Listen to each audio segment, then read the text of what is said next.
Hey guys, welcome back to the channel. So I'm doing a brake job on a Dodge Grand Caravan, and through me doing the brake job I have discovered that we have a seized pin on our caliper bracket, and in today's video I'm going to show you guys how you unseize one of these and get it moving again and get it working.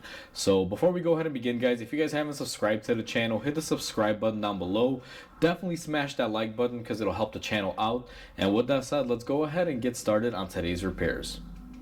So we are looking at our rear brakes, guys, more specifically our bracket. Now the bracket is still attached to the car because I'm going to show you guys how to do this on the car if you don't have a vise, because this is bolted onto it right now. It's nice and sturdy and you're able to work on it more effectively.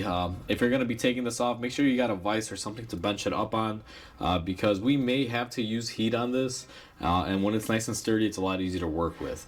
Now the issue that we're facing is we started replacing our brakes and we are finding that this top pin is moving nice and freely, but this bottom pin right here, if I can get my light without dropping it, is actually frozen in there and it refuses to move. So what we're going to be doing is getting this unstuck. Now where I like to begin on these is if you have a brake pin that is moving, go ahead and take it off. So I'm going to remove my top pin with the boot and all, and we are going to be making a little bit of room here, kind of getting our caliper off to the side, making sure that there is nothing in our way. Now the first step in this is going to be to remove the boot. Now getting this boot off while this pin is still in here is going to be a little bit of a challenge. However, it is doable. What we're going to be needing is some silicone spray, and we're going to need a pocket screwdriver to do so. Something that's blunt tip but not sharp, that way we don't cut into it. If you do wind up cutting into it or it gets destroyed, we can order a new one. However, since that wasn't in the budget when we originally priced out these brakes for this customer, I'm going to try to save it and see if I can do this within budget without having to add another part or two on there. Although even if we wind up adding this, it's only a couple bucks for a kit, not anything major, guys. We're just going to try to do it in budget for the customer, without having to order anything else. So let me go ahead and get my silicone spray and my screwdriver, and let's go ahead and start on removing the boot. Hopefully you guys are liking the angle that you're in. That's probably the best that I can do to show you everything here. What I'm going to do is take my silicone spray and we are going to start spraying this down. Main reason is I want to try to get it worked in, and then I'm going to take my flathead screwdriver and find where my boot meets my bracket, and then we are going to just slide this off. Sometimes these can be a real pain. One helpful thing that can definitely help out is pull back on your boot and spray a bunch of silicone spray in there. Once you get a bunch of silicone in there, it should help aid in the removal of this. Now I'm gonna have to switch my light here, see if I can get it positioned somewhere up here or maybe even up here. Hopefully you guys have a good view there. And then we are going to just keep working our boot. Now this can take a little bit, guys, especially if you're trying to save it. Just try to work it loose. Now that I've got it broken free of the seal there, I'm gonna start on this side now, and we are going to see if we can break loose this side seal. And this thing is gunked on pretty good. I wonder if this boot is even any good. Maybe we might have a tear in it. Maybe it introduced water in here and that's why this thing is seized up. But we peel it back a little bit there, and we're gonna go ahead and spray it down with some silicone lube. Now I'm gonna be coming in from the back side, and I'm going to take my flathead and we're just gonna spray a bunch in there, because we're gonna have to get this pretty wet to be able to slide it off. Now that that is all lubricated, what I'm going to do is put my flathead screwdriver underneath, and we are just going to try to simply stretch this over. Now sometimes this will work, sometimes it won't. I don't have like the highest hopes for this, but what I'm going to do here is take my screwdriver, poke it all the way through, and we are going to attempt to just kind of slide this over here and stretch it out.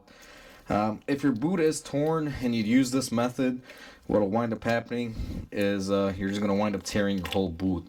But as you guys saw right there, we were able to take it off. Now I'm going to check this very thoroughly, and the best check to do on these is if you just cup them, notice there's an opening on each side. if you just cup them in your hand like this and seal them with your finger, you can kind of do like a vacuum test, kind of like an accordion.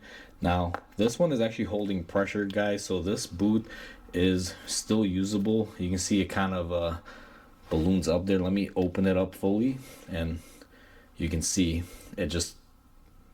it holds pressure. It kind of balloons. So that just leads me to believe that maybe some moisture or something got in here and it caused this bottom pin to seize up. So we're gonna go ahead and take our boot and leave it off to the side. What I like to do is just kind of assess the damage here. Let me get you guys in a little closer. You guys will be able to see right about there, hopefully, that this thing is pretty caked on. I'm gonna go ahead and hit it with some silicone spray. By no means is the silicone spray gonna loosen this right now. The only reason why I'm using the silicone spray is it actually helps me clean up and kind of see where it's seized up, and it looks like it's seized up here. Now there's a couple methods that we can use to remove this. One would be to just take a torch, heat this up, and we are able to shoot this out of there and get it unstuck. We also do have a couple tools, guys, that will go on here and it'll basically drive it out. What I'm gonna do here is try to use my driver tool. Let me get that set up. I'll show you guys what it looks like and how it works, and let's see if we can get it off that way. So I figured I would take a second and explain to you guys why caliper pins are important to be free and sliding easily. If you have one that's frozen or one that's kind of rough and doesn't move easily, and you reinstall your brakes on it, you're gonna have a lot of issues and you might as well not do the brake job. The way that a caliper functions, and the reason why the slide pins are so important, guys, is the caliper has no way to actually do a full movement. The only thing that moves on it technically would be the piston when you apply the brakes. Now when you push the brakes and that piston starts applying, what that piston is doing is pushing on the inner pad that is going to be pushing on the actual rotor to try to slow the car down. Now what happens, and the reason why we have those pins, is since the piston is the only thing moving, the piston cannot physically move the whole caliper back. So as the inboard piston pushes on the inboard pad, and that creates friction, since the piston is attached to the caliper and the caliper is on those slide pins, what happens is it'll pull in the caliper, engaging the outer pad as well. So you kind of get a sandwich effect like this. Now what'll happen if your pin is frozen, it won't be a sandwich effect that pushes evenly on both sides and on both pads. What'll happen is it'll just push on the inner pad like this. The caliper is stuck frozen on the pin so it can't move, or it might move slightly crookedly like this, but not fully, evenly, and that'll cause the outer brake pad to wear unevenly, or it'll just cause the inboard pad to wear unevenly because it's applying all the pressure and may actually shred it up. That's kind of just like a crude explanation of how this works.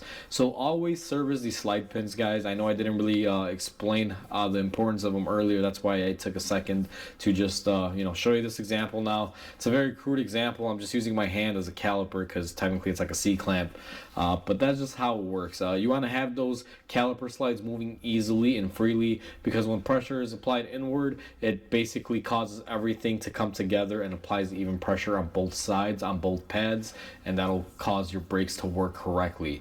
And that's the best way to sum it up. So always service your pins. Don't just assume like, oh, it's a little sticky, it's okay. No, open it up, clean it, do what you got to do. And if it's frozen, either extract it out like we're doing in this video, or you're going to be replacing your caliper bracket and or caliper and getting everything new is the best way to do it. So let's go ahead and continue on with the video.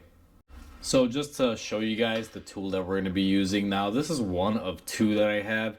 This is the manual one. It's basically a little hook portion right here. It kind of looks like a V-cut.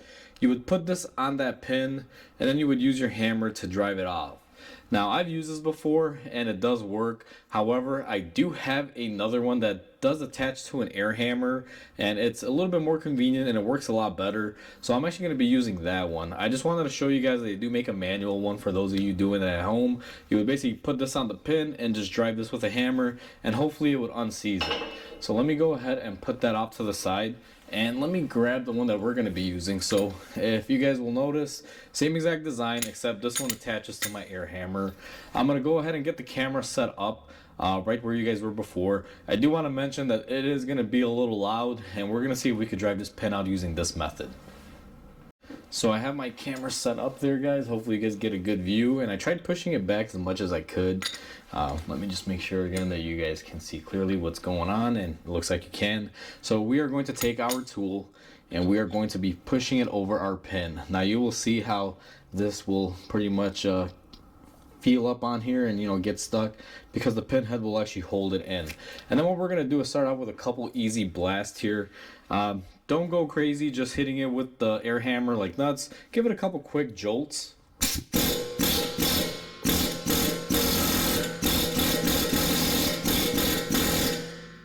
Now I will tell you guys from experience that this thing is pretty stuck on in there. My air hammer trick here is not going to work. Now when all of this fails, like, I'm not gonna sit here and try to lubricate it and hope that it gets loose. This is gonna wind up going one of two ways. If I continue to hit it, it's gonna wind up breaking and possibly snap inside the bore here, because I believe what's happening is the little rubber portion that's on this pin. These pins typically, let me show you guys on the top one that I removed. So this is our top pin. If you notice, it's just a straight metal pin, nothing else. But on the bottom ones, they put a little cutout on here, and there's usually like a little rubber bushing. What happens is that bushing can swell up and get stuck in there and cause an issue like this, especially if water gets in there and it's not properly lubricated. And I think that's what's going on this one. So with this scenario in place, quite simply, we're gonna have to apply some heat to this. So I'm gonna have to grab my torch and we are going to have to heat it up. And I'm gonna get the camera repositioned here so I don't burn you guys with my torch setup. And you got to be very careful now when you're heating this up with this method, because as you may see here in the next clip, whenever I decide to heat this up and remove it, that sometimes these will come out with a lot of pressure, kind of like a bullet. So you want to be very mindful of that. But let me go ahead and get everything set up, and we'll go through the process. So I got you guys set up in the best angle that'll keep the camera safe and you know, keep anything from getting on there. Now where I like to begin on these, especially when they're frozen, guys, because they have a potential to shoot out, we're going to grab a pair of vice grips and we are going to go ahead and clamp it on here. The main reason why is not necessarily that I want to hold on to it, but the more added weight you add to it, the less likely chance of it shooting really far away from you. So what I do is I take the biggest pair of vice grips that I have, which is these you know, older Craftsman's that I have, and also get yourself a pair of cheap vice grips. That's why I'm using these, because I don't want to destroy my new ones in case I do wind up heating it up a little bit too much. Next we're going to take our oxyacetylene torch. Without oxyacetylene, it's really hard to get this hot enough, but a propane torch would do a really good thing if you don't have oxyacetylene. If you just use propane doesn't really heat it up that great, guys. You can hold it on there and it'll dissipate before it heats up. So if you're using propane, instead of the blue bottle, which is regular propane, use MAP gas, which is the yellow bottle. Otherwise, if you have oxyacetylene like I do, go ahead with that option. So what I'm going to do now is go ahead and open my valving on my torch here. And we're going to let the gas flow and let's strike up a fire.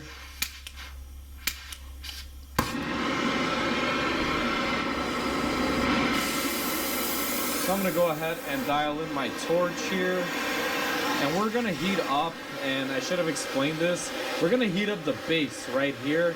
We're not going to be heating up the pin, just the base of the bracket, guys. So we're going to heat this up. Now this is going to take a while.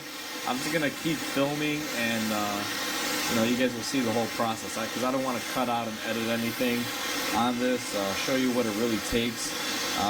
Also, be mindful, because you may not be able to hear me that great, because the torch is on. It is a little noisy.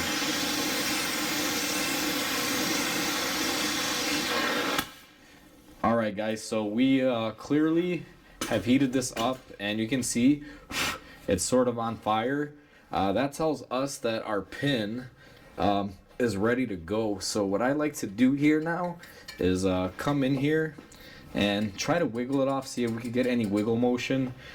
This thing is ready to shoot out. Now what we're gonna do is take our tool here, and we're gonna try to hold it and blast it at the same time.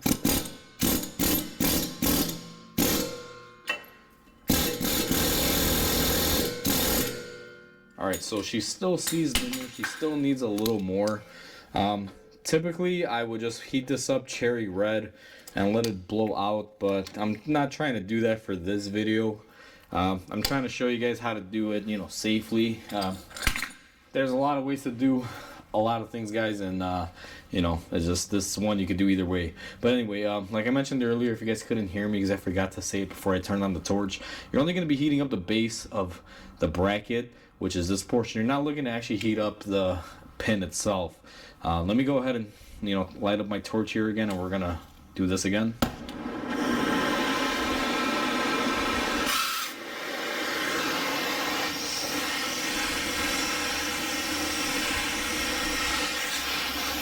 One thing you can do too is you heat it up, you can kind of hold it up here. However, it's a really weird position, so I'm not going to be doing it that way. We're just going to cherry this up really nice this time because I don't want to sit here and do this 3 or 4 times. I'm typically pretty good on these. I usually heat them up one time really hot and I'm able to get them off.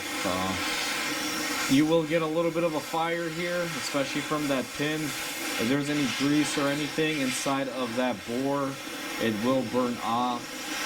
So if you see a little fire going like we have here, that's kind of to be expected, guys.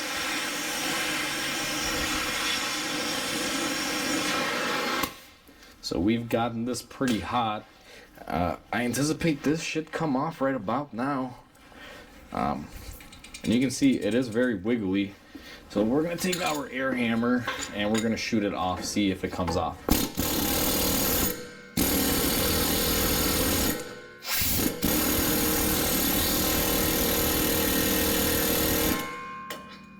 And this thing is really stuck in there, guys. This thing is really giving me a run for my money. The main reason why I'm not going really nuts on this is because this pin is very skinny where it meets in there. And I really don't want to have to destroy it, but let me do this one more time. Typically they should come out by now, so this one is actually giving me a pretty good run for my money. And I can feel it's almost there. I mean, it's definitely loosening up, but for some reason it just won't release. So let's fire it up again.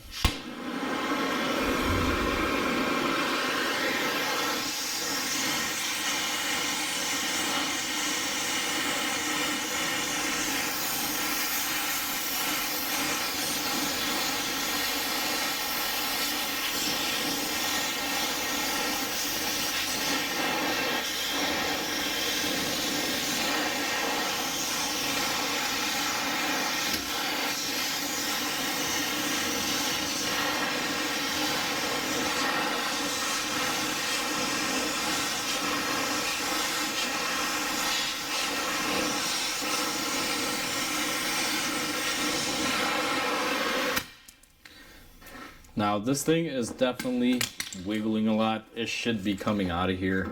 Let's try this again.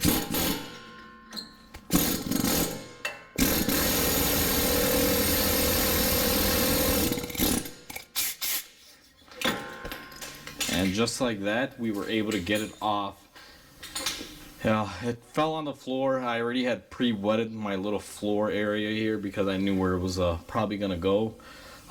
Now that we got it off, we're gonna give this time to cool down, and we're not gonna be hitting the bracket with water. This is gonna take a little bit, but we're gonna let this naturally just basically cool down itself, mainly because I don't want to warp anything in there. So just give it a couple minutes, let it naturally cool down. So we've given our caliper bracket some time to cool down. As you guys can see, it's nice and cool. Our pin, I went ahead and I took it out. I was looking at it. This thing is pretty far gone. I'm not going to be reusing it, guys, because the rubber has gone off of here. It actually may still be stuck in here, but this pin has seen better days. So we're going to be replacing this with a new pin with a new bushing and everything. Now in this video I'm not going to show you guys the whole brake job. The main premise is how to remove these when they get stuck in there. Now that we got it out, we're halfway there, but since the bushing is missing off of here and I didn't see it come out, chances are it's going to be stuck inside of our caliper bracket. Now this thing is not going to be replaced, so we actually have to salvage this. So I'm going to show you guys how I go ahead and I deal when this happens in this situation. So we're gonna need a couple tools. You're gonna need some brake cleaner, you're gonna need a wire brush, and you're gonna need a drill with a deburring bit. That's what I have on here. So what I like to do is after heating up your bracket, you always get some slack. So I like to just wire brush it and get all this crap off of there. Now you can go ahead and buy a new bracket if you wanted to, but sometimes these brackets alone will cost as much as a whole caliper with a bracket. So at that point you might as well just replace the caliper. Now I'm going to take my drill, and again guys, this is the bit that we have on here. It's like a square deburring bit, and I set it on my drill as as high as it can go, or as low, whatever you want to call it. And what I'm going to do is go ahead and go in here. Now this is the perfect size, and we're just going to run it and we're going to clean up the inside here. The main reason why I do this is not because I'm going to enlarge the hole. I'm actually not going to be putting pressure. I just want to go in there and clean off any sort of rust or anything that might be in there, and this bit will allow me to do so. So I'm going to go ahead and run it.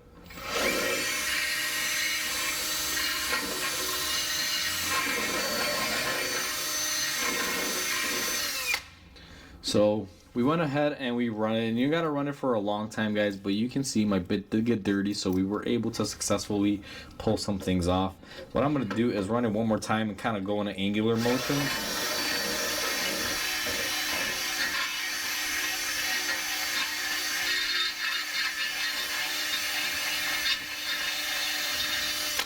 Now one thing to notice here that you guys may not see, we are getting little fine dust coming out of there. So we do have a little bit of something that is stuck in there. Now what I'm going to do is reposition my bit, and I'm going to just barely attach it on my drill to try to get the maximum throw on it. You want to try to get it as far in as you can. As you guys can see, we kind of have it exactly the same length. It's just a tad bit short of where we need it to be. Let me see if I can do just a quick little adjustment on here, because I want to be able to clean out all the way to the very back of this caliper bracket. So I've got it set to maximum there. You guys will see light through, so I'm barely holding this bit in there, but it's okay. Let's go ahead and clean it up. Let's see if we can bottom it out, which we can, and I could actually feel a rubber bushing in here. So we're gonna go ahead and run it again. And we apparently lost our bit, which is not an issue guys. We're going to take a magnet and go ahead and just grab that out of there. Look at that. The deeper we go, the more stuff we find. Basically the gist of this is clean out your hole. This is how I do it using my deburring bit. You may need a super long bit guys. Just don't take a drill bit in there and try to do it. I've seen some people where they take a drill bit the same exact size as the hole and they use that to clean it up. Be careful with that, because sometimes you'll create a little bit of metal in there, maybe kind of drill a little bit, and you'll wind up creating an issue. So I reattached this on there. I'm gonna go one more go, and then we're gonna clean it out using some air and some brake cleaner.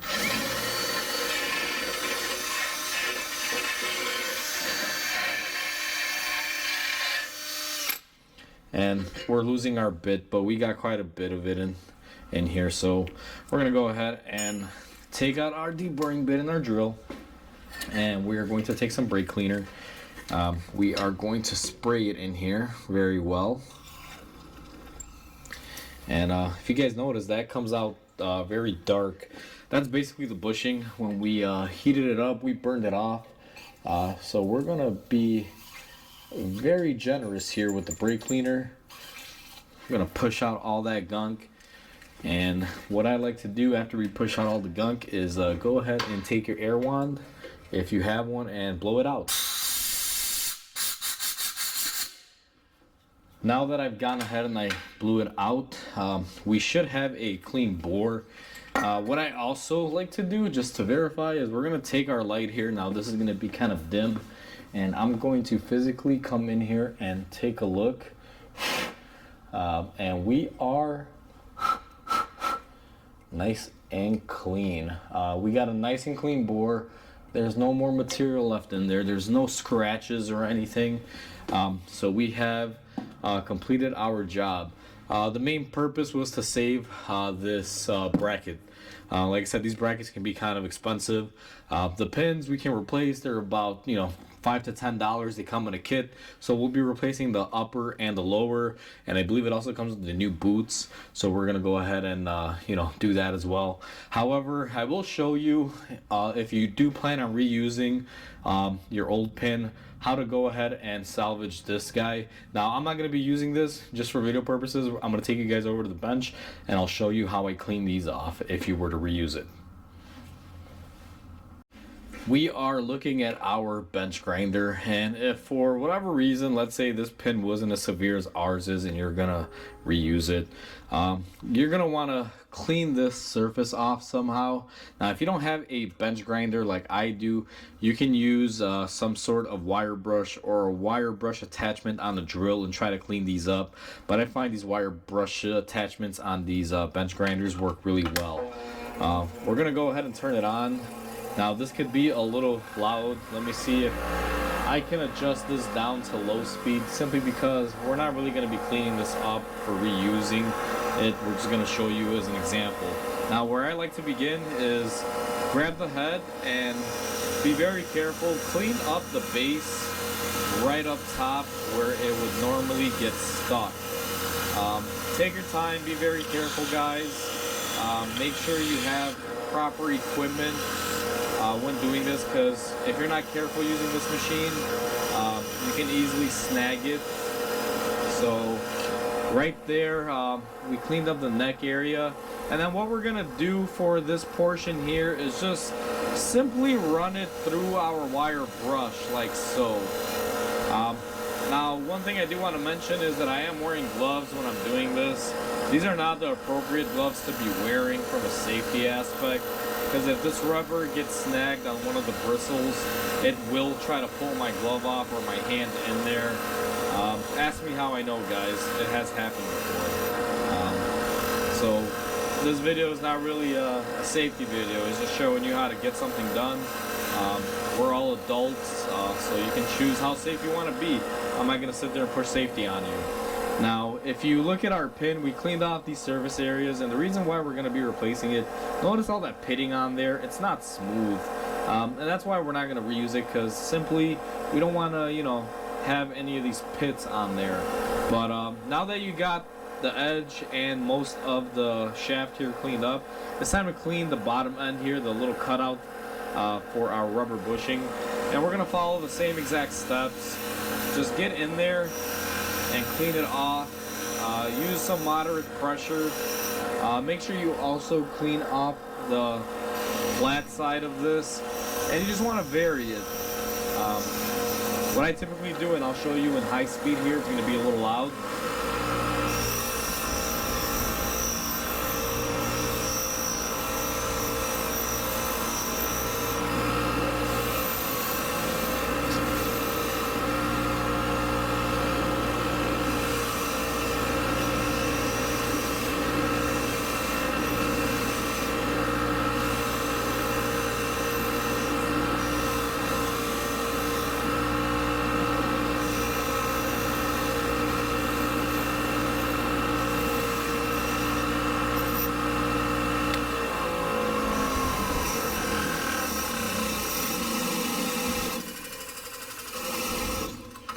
So I use the head end here just to slow down the machine so we don't have a bunch of noise in this video.